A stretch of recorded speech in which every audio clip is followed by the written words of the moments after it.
Well, guys, today was the first day that Charlie Kirk's assassin appeared in court, and he got hit with charges, folks, and we learned a lot more. I want to be honest, folks. Tyler Robinson is a dead man.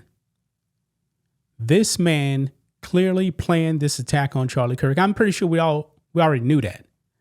But for some reason, folks, I guess he couldn't stop texting his trans lover. Now, some people are actually speculating that the trans lover actually knew that he was actually planning this attack on Charlie Kirk. That doesn't seem to be the case. Not according to these text messages, folks. But Tyler Robinson, man, really did incriminate himself. He even tried to cover up the text messages. But guess what, man?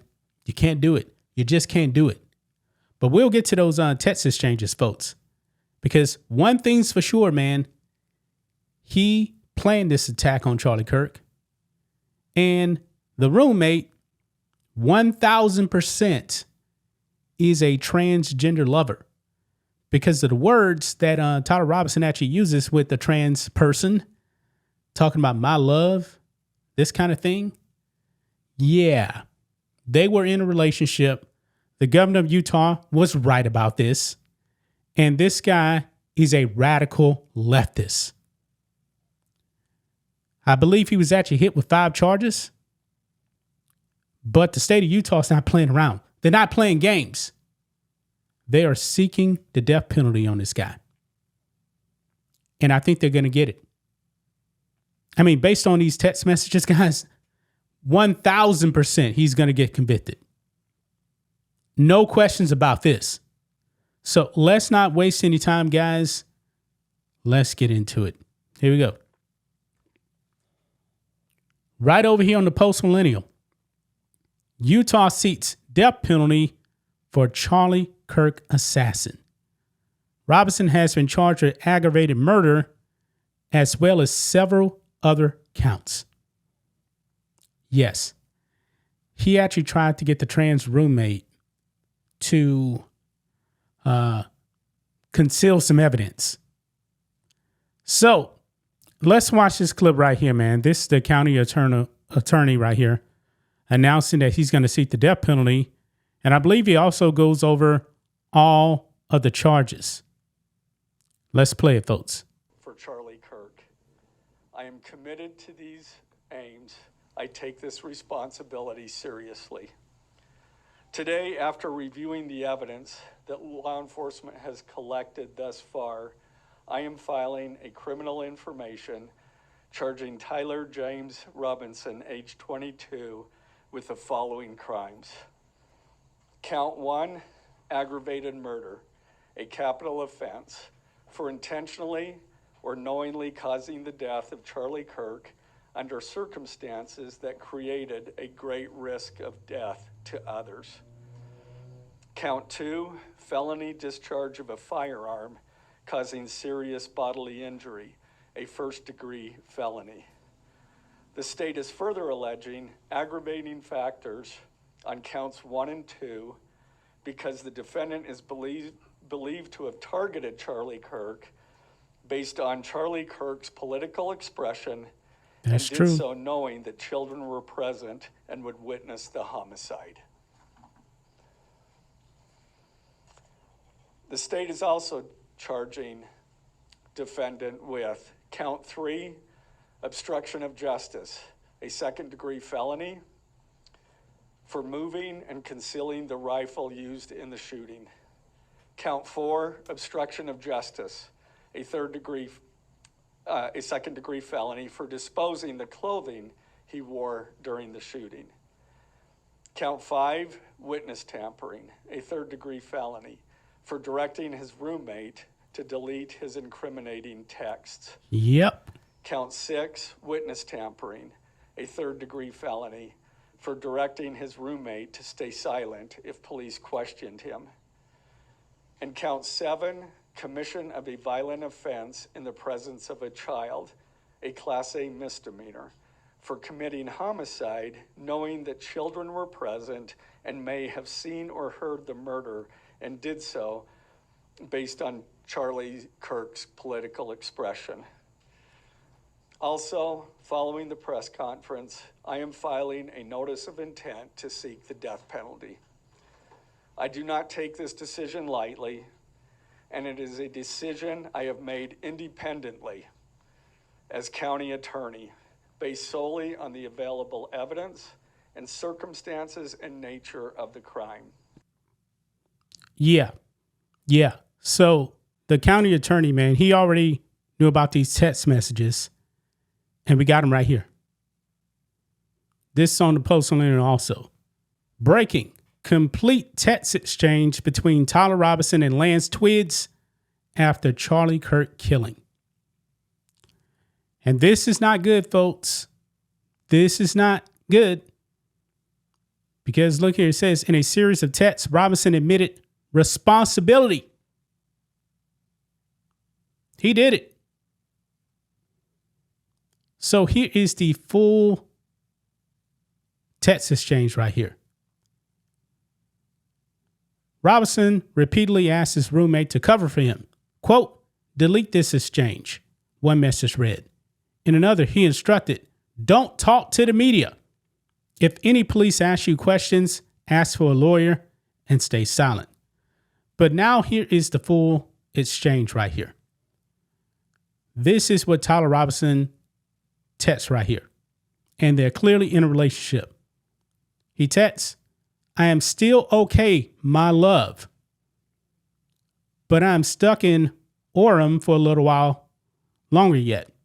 Shouldn't be long until I can come home, but I gotta grab my rifle still. To be honest, I had hoped to keep this secret till I die of old age. I am sorry to involve you.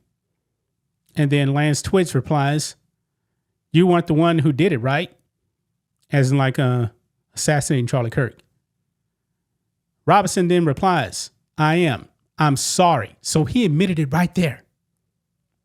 But then Lance Twiggs replies and says, I thought they caught the person.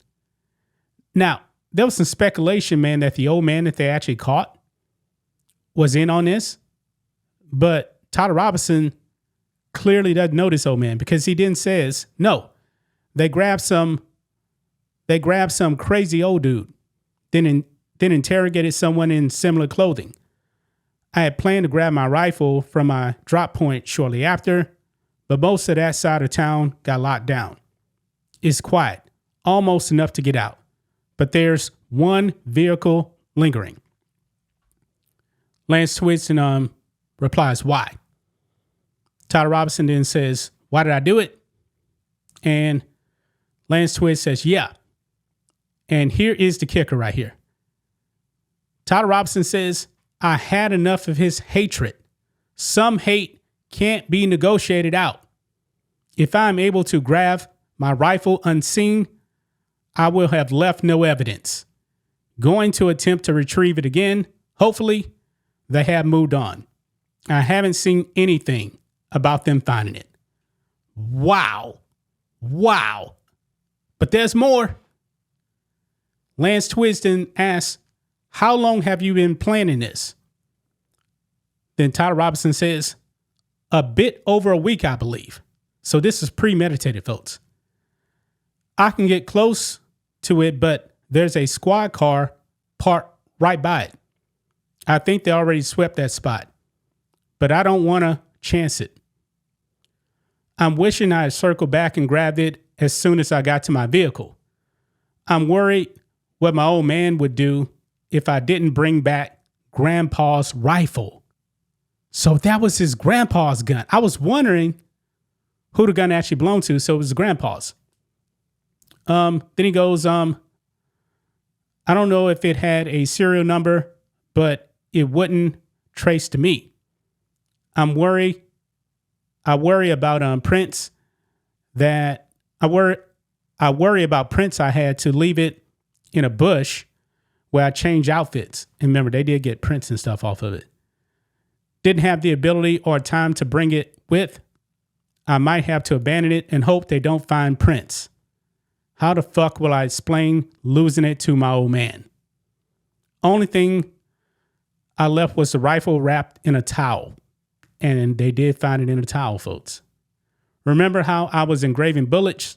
The fucking messages are mostly a big meme. If I see notice bulge UWU on Fox News, I might have a stroke. All right, I'm going to have to leave it. That really fucking sucks. Judging from today, I say Grandpa's gun does just fine. I don't know. I think that was a $2,000 scope. Then he tells his boyfriend, delete this exchange. My dad wants photos of the rifle. He says Grandpa wants to know who has what. The feds released a photo of the rifle, and it is very unique. He's calling me RN, not answering. Oh, he's calling me right now, not answering. So his dad is already on to him right there. Since Trump got into office, my dad has been pretty diehard MAGA. Right there, folks. This man is not a Trump supporter. Not a Trump supporter. But he goes on. I'm going to turn myself in willingly. One of my neighbors here is a deputy for the sheriff. You are all I worry about, love. Then the trans roommate boyfriend says, I'm much more worried about you.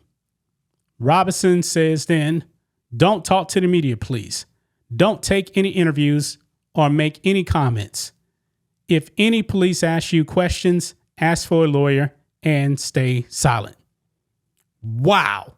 Wow. This man's cooked. This man's cooked. This is premeditated murder, folks. And a whole text exchange incriminates him. Now, it definitely looks like the trans roommate is in the clear based off these texts. So he may be clear. No criminal charges. Not based on this text exchange. Because everything happened after the fact. Wow. The man's dead, man. And they actually have a firing squad in Utah. He's done. He is cooked. He's cooked. Man. This is a slam dunk case, folks. A slam dunk case. The wheels of justice should move fast. Yeah, I definitely want him to get a fair trial. Make no mistake about that. I don't want any slip ups. This is the guy. And this guy should fry. That's just my thoughts on this. What do you guys think of this? Black and White Network fans, let us know what you think about all this in the comments. Make sure to subscribe to the channel. And we'll catch you next time.